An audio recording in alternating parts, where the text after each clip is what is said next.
Well, welcome everybody. I'm staying with the rugby theme this week, as you can see. None other than Gcobani Bobo with me, and Bobes has joined me with some interesting songs. We're going to go through them. He's the first person who is very clever, I have to say, Gcobani, because you chose albums, which means you're actually getting to take a lot more music than everybody else. So too sharp, eh? Exactly, because you said five artists, but you didn't say songs, you said five artists. I thought five artists, five albums, that means then I can have variation, different sounds, and almost bring the sounds that I want to hear, because you can't really take five songs, that'd be so much. Well, I've done a few people, you're right, and they've battled to narrow it down, but you were clever. You've taken five albums. Before we go any further, two questions. First of all, how's lockdown, the real lockdown, treating you? We saw your beautiful son a moment ago, which is great. That's one of the beauties, of course, of all of this being in lockdown. We're spending so much time, quality time, with our families. Yeah, I mean, it's been a time of reflection, I guess, when you sort of see what's out there, and the times that we're in, and the less fortunate, and what people have been going through, unfortunate circumstances that have been happening. So you take a bit of heart for that, and you sort of think, and you think outside yourself, and you look how grateful I am in being in the place and position that I can be in.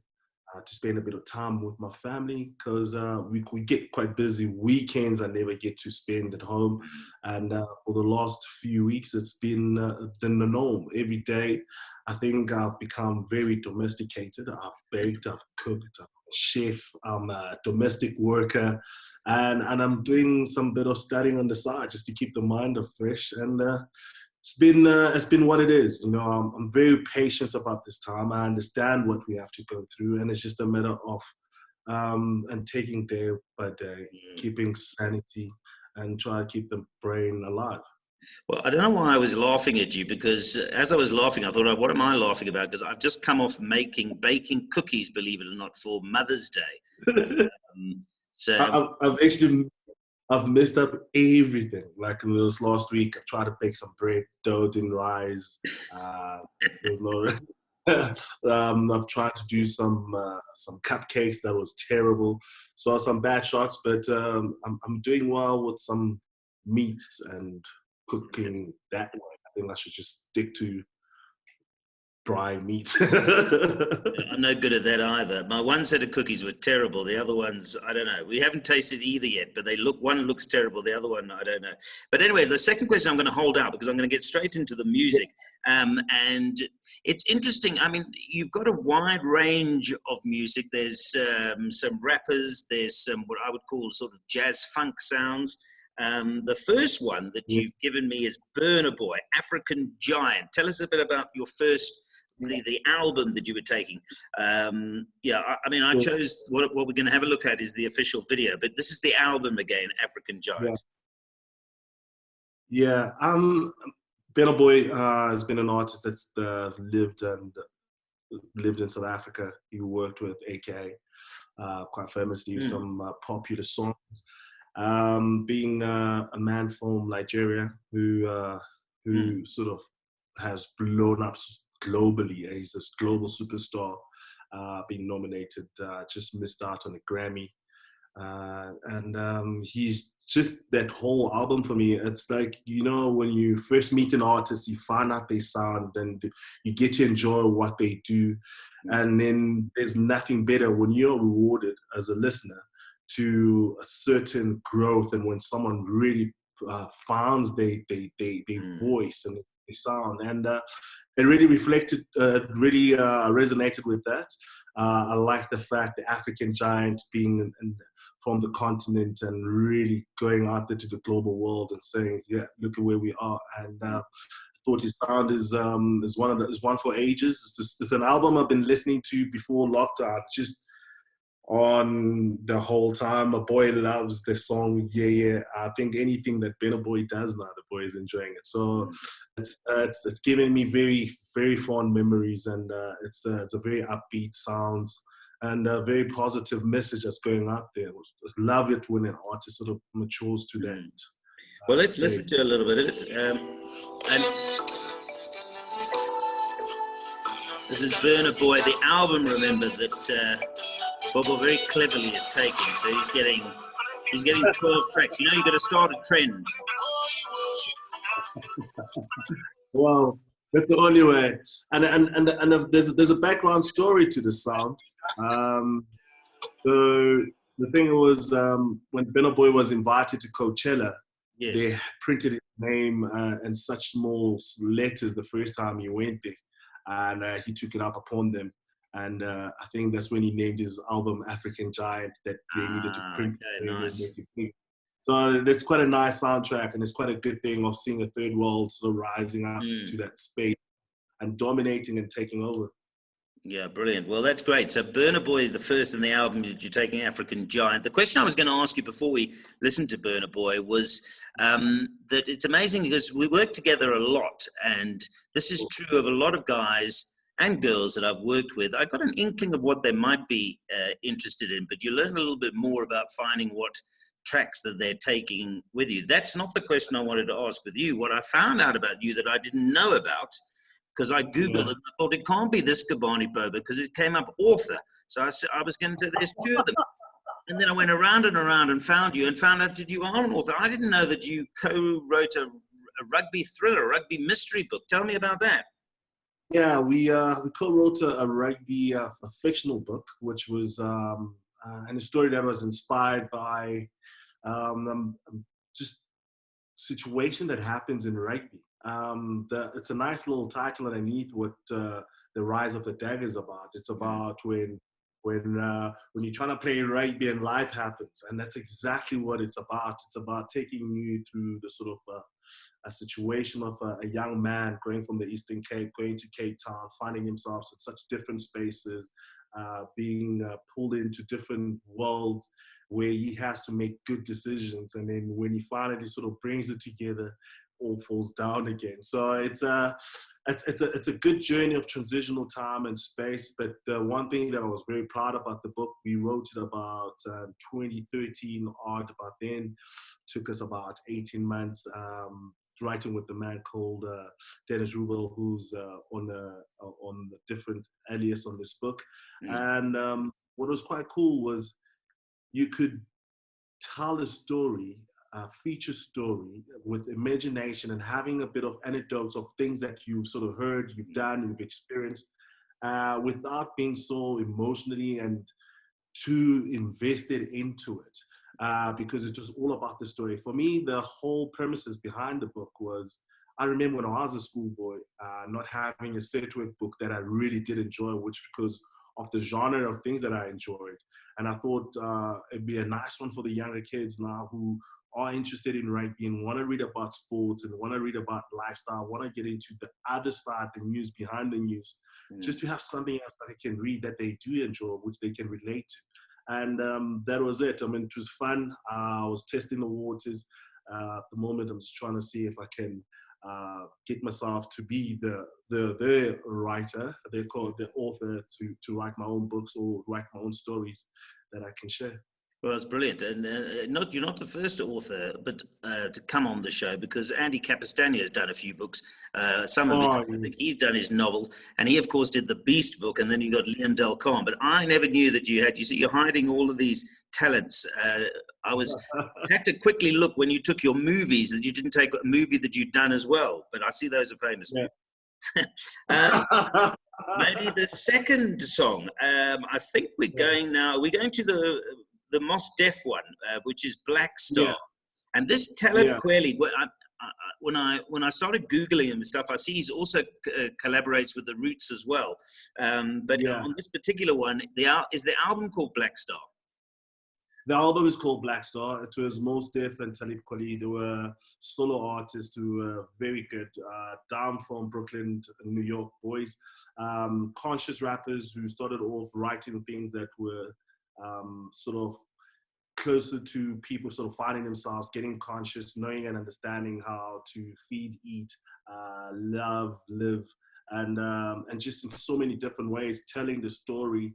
I just love the artistry and the way that as lyrics, the way that they write their soliloquies, the way that they go from uptones to picture descriptions, skill set, It was an underground movement back in the day that sort of grew from African Bambata, and so you talk about the roots, you talk about common sense. So there was that sort of age of those times when people were sort of connected to the artistry of music more than just the beats and sound. And it was all about how they're writing and all of that. So they brought a lot of art in me. I enjoyed a lot of their sounds.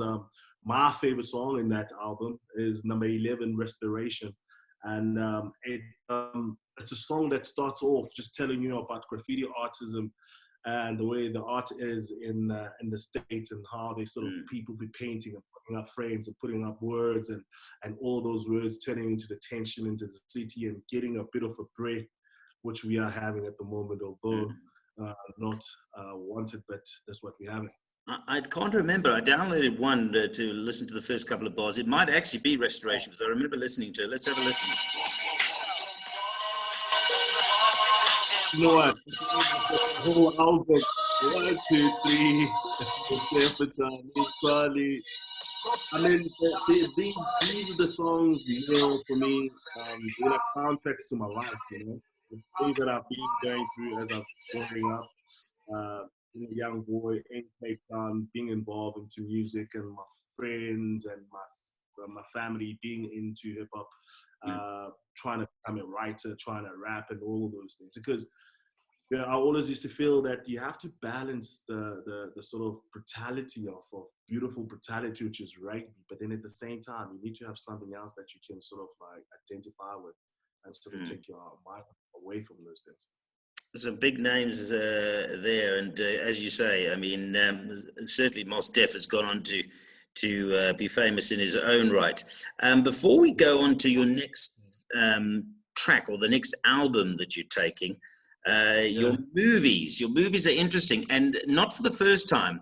And I'm getting confused now because we've done quite a few of them, so I can't remember who went for what. But I know somebody has already chosen the movie Snatch, and you've gone for Snatch. It's a Guy Ritchie movie, great movie, and that'll keep you entertained in lockdown as well.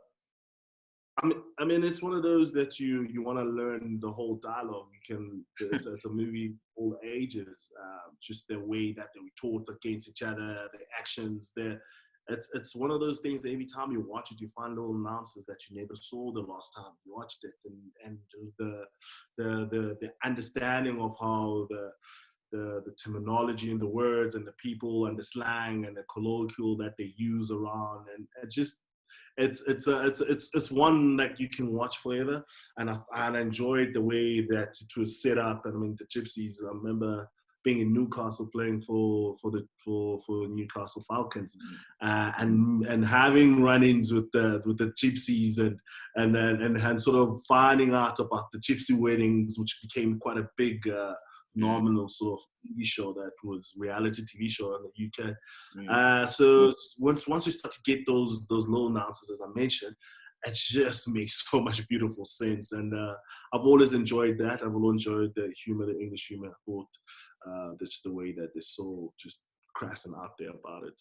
You brought up Newcastle, your time in Newcastle. I think it was Pommy who was talking about earlier. I think Pommy was actually the guest who chose the Roots, which we'll come to now. I think he likes the Roots a lot. So you got some synergy there. But he was telling me that, and a lot of my guests were saying that, you grow up, you get influenced predominantly first by what your parents listen to, and then of course you shoot off that. But when you travel, and you've done a lot of traveling, you do pick up other influences and nuances that you pick up. Corner and Odwa were telling me the same. So it's interesting, music, because it's very personal, but as you travel around and the older you get, your ear changes a bit, and I suppose you pick up different types of music. Pretty much so. I mean, I think your maturity, I think sometimes even the tempo of the sounds, some things that you can't do that you used to do as time was allowing those days. I think that the sounds become much more of your soundtrack of your life. There's much more of a relationship and stories tied to those sounds. It's no longer just a new single that comes up. It becomes something that has a life attachment to it, which then goes to sort of trying to find the same sort of mood and feel and the melodies that sort of grow within you. I was never into sort of like very down tempo sounds. I loved a whole lot of rapping music into to everything, and then I found myself I'm very much diversified with my sound. I can listen to anything as long as it's good music.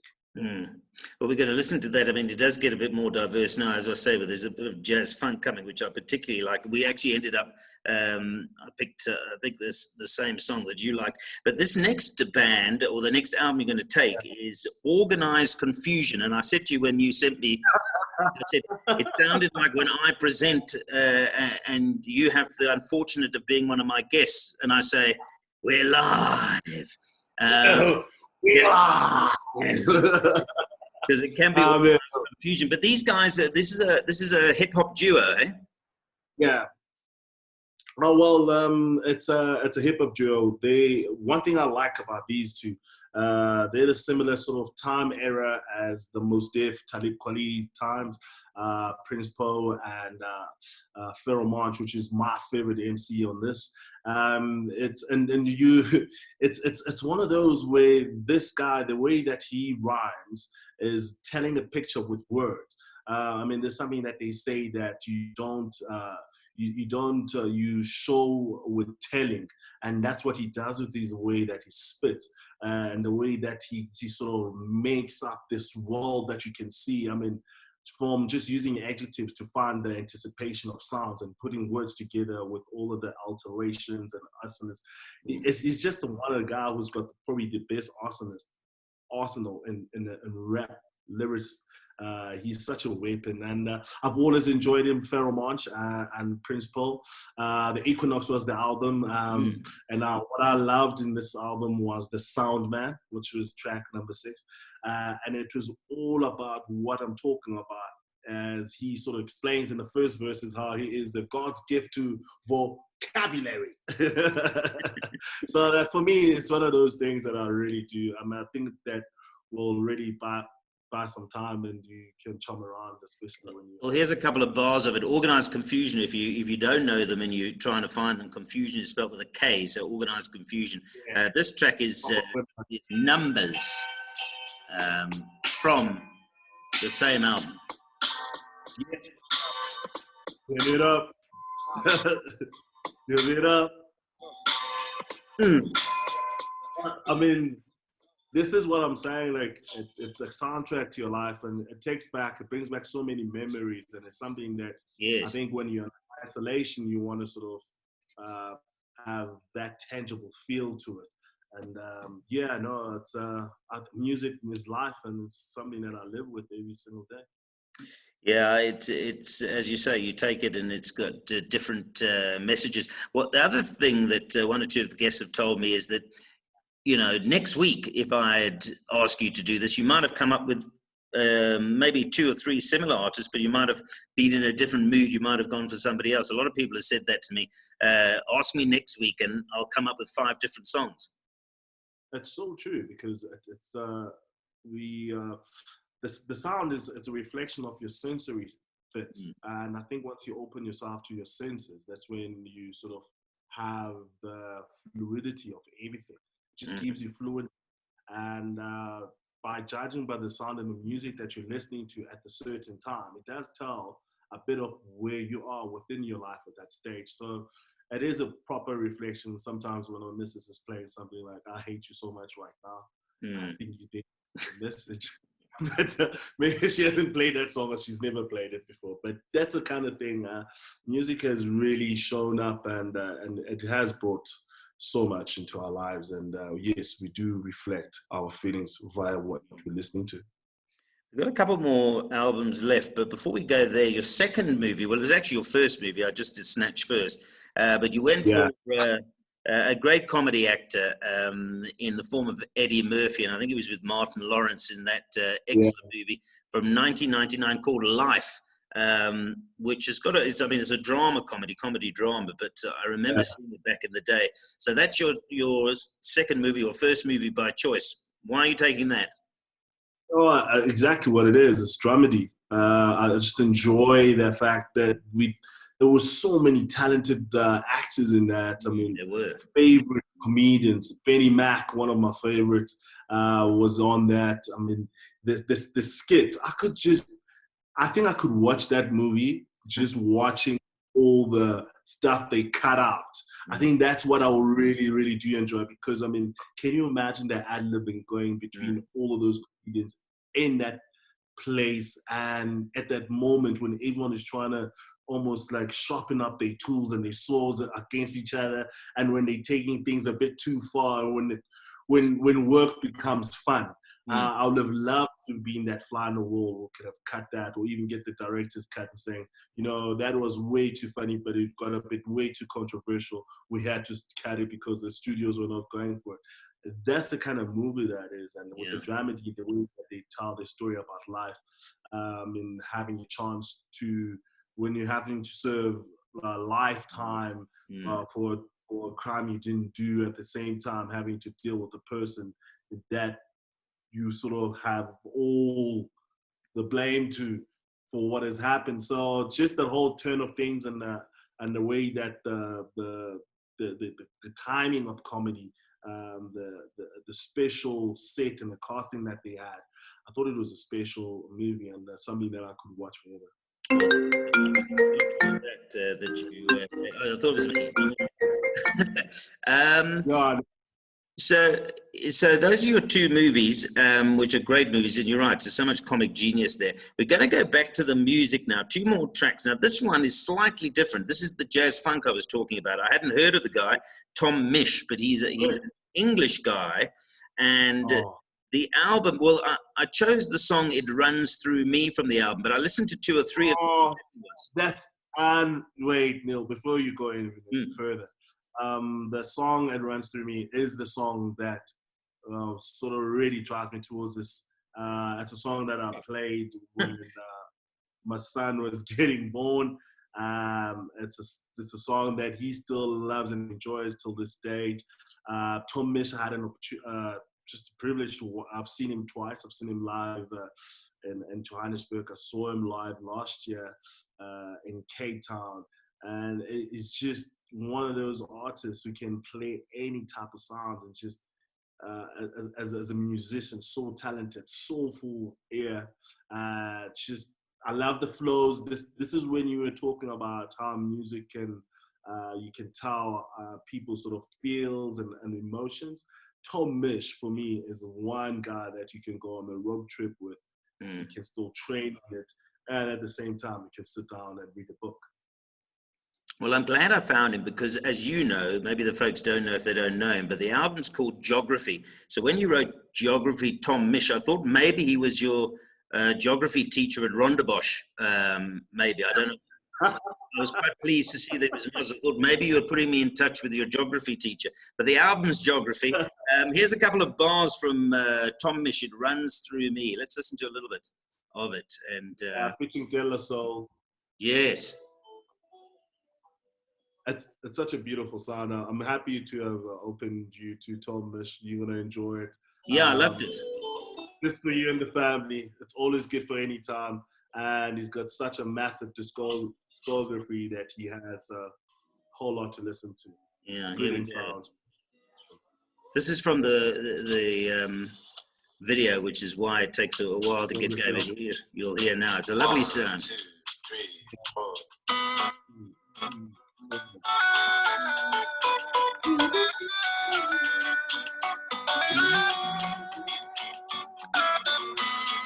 That's my favorite.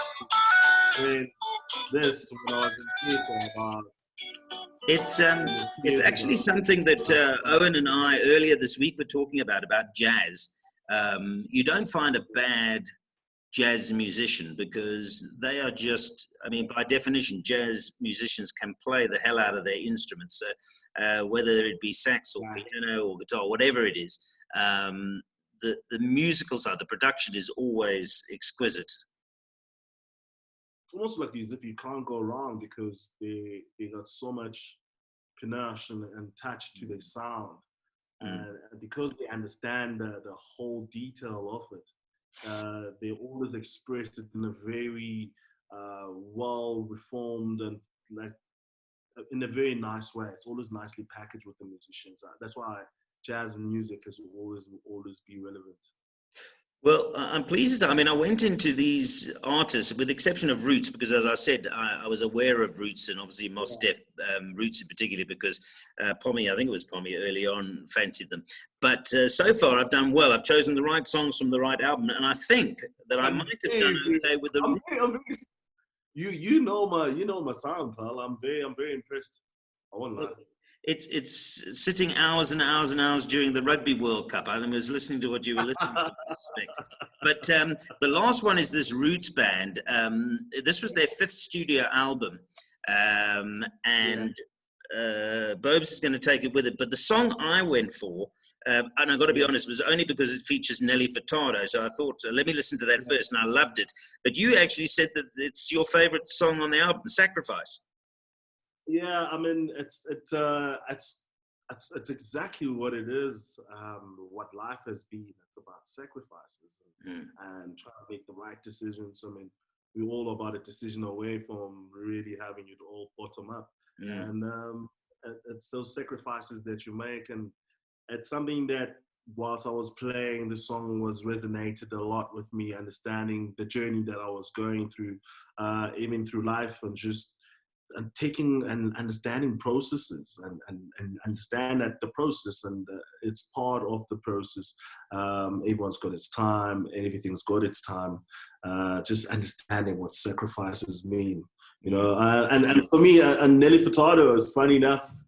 Growing up, one of the favorites. I mean, Nelly Furtado's a big pop star back in the day, and had to do the hook on this Roots phrenology of sacrifice on this one. It's just, it was a cracker. It was a song that it really, when I was going through difficult times, I mean, as a rugby player, you're probably the most sensitive person. Everyone says something great about you. You think you're the king of the world. Someone says anything negative, all of a sudden you feel like your world is small again. So having to sort of make sure that you can keep that balance, music was part of that. And this kind of songs made you understand why you're doing things.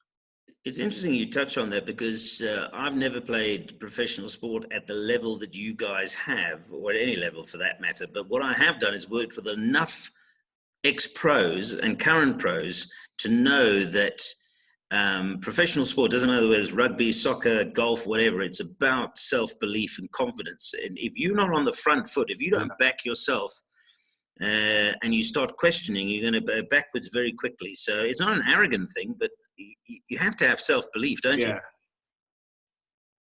Well, it's part of the cornerstone. I think you think about how long and things like I've talked about those sacrifices. You think about things that you have done to get you to a certain point. And the only thing is that has stopped you has been yourself. And so from then on, you start thinking, okay, if I don't back this guy, who else could I back? And that guy is the guy that you put your money in, and you know why you put in your money in, because you know how much time and what you've invested into this. So the confidence comes from having the hard work and the preparation to back it up, because that's the only way. And it's so fulfilling to seeing that hard work paying off, because it's a true reflection of sort of meeting that better self that you're trying to always become. I've got one more question for you, but worthwhile listening to a couple of bars of the Roots Sacrifice. No pediatrics, the kind of track that make the comeback miraculous. The catalyst, thought with the knack of splashing. I'm dashing, I'm mastered the craft of mashing. The level-headed double-break, passion, magnetic attraction, be keeping them in the Cadillac with the pivot crashing. Swerve half like it won't come near crashing. But if I go to heaven, which are you be one of the best rappers in the world. You're gonna have to go out and buy it to hear Nelly Furtado. Yeah, the one thing, Neil, is if you look up on the rapper named Blackthorpe that reps for the Roots, Tariq Chwate, who I saw him there as well. Yes. Yeah, as you see, the Roots are part of the Jimmy Fallon show. He's done one of the longest raps where he started off he just freestyled on one beat for about 20 minutes. When they had to print that in papers, it was about almost turned into a book. That's how much the man can recite and keep on his head and compute and at the same time deliver. I see they work with a lot of big names. Jill Scott was thrown in there as well. I didn't want to bring Jill Scott up in case she started doing something with the microphone she's not supposed to be doing. I mean, they're a brilliant band. I mean, they're a band that back in the day when hip hop was not as big, they used to front as a jazz band, going back to the musicians. You can hear it.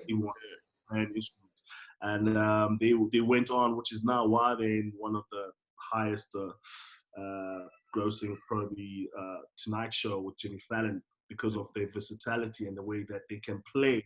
So what they really do well in the show is that they play closest to the sound, because then they don't have to pay for royalties. People hate the sound, but they know that it's not that sound. So he was quite clever on that, because you still get those guys performing as artists and having them being the ones that lead it.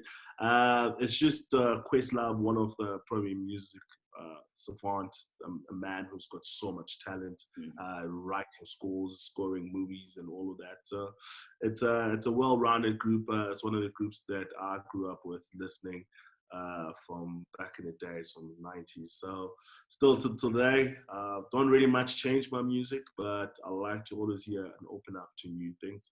Well, you've done well. You're taking all of those, a couple of great movies. It's been fantastic chatting to you. I appreciate your time. I want you just to do one last thing before you go. And of course, both of us, before we went on air, were hoping that we're going to get back in our Supersport work sooner rather than later. But and you touched on it earlier on, we are painfully aware that we're in fortunate positions. There's many people less fortunate in South Africa.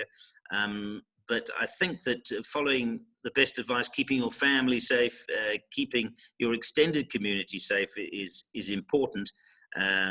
So keep the foot down, I guess, and let's get through it. And fingers crossed that South Africa will come out not as badly affected as some of the other countries in the world, sadly. That's the most important thing, is looking after ourselves and looking after each other. And taking up some sacrifice. And another thing, it's a time to even help yourself, maybe to help if you've got maybe mental problems where you can rest and recover. It's always a time to add on to whatever strengths that you do have at this time, because we do have time in our hands. It's sad, it's what it is, but just patience, and have more patience and be more forgiving to yourself. Okay, well, as you know, I had a go at Come Dine With Me. I didn't do very well on it, and you haven't exactly advertised your own abilities. So maybe by the time we're out, you'll be better in the kitchen than you were before. Well, if I could stop listening to 18-year-old YouTubers who are doing their cooking and trying to learn from them, maybe I'll do better. I should look for more experienced chefs. Yeah, don't look in my direction. That's Ruben. We'll get Ruben Rilla, because he's a good golfer. I played with him at the Supersport shootout. He's the guy to go to there. But Bobes, it's been fantastic. Thank you very much for your time. Stay strong, stay well, and we'll see you on screen and hopefully together in a studio, keeping social distance, of course, sooner rather than later. Yeah, pleasure, pal. Thank you so much. Good having me here, and thank you. Hope to see you soon, pal. Good luck with the next bits, and to all the other guests, bring albums, not songs. Correct. Thanks very much. That's Gcobani Bobo, folks. No worries.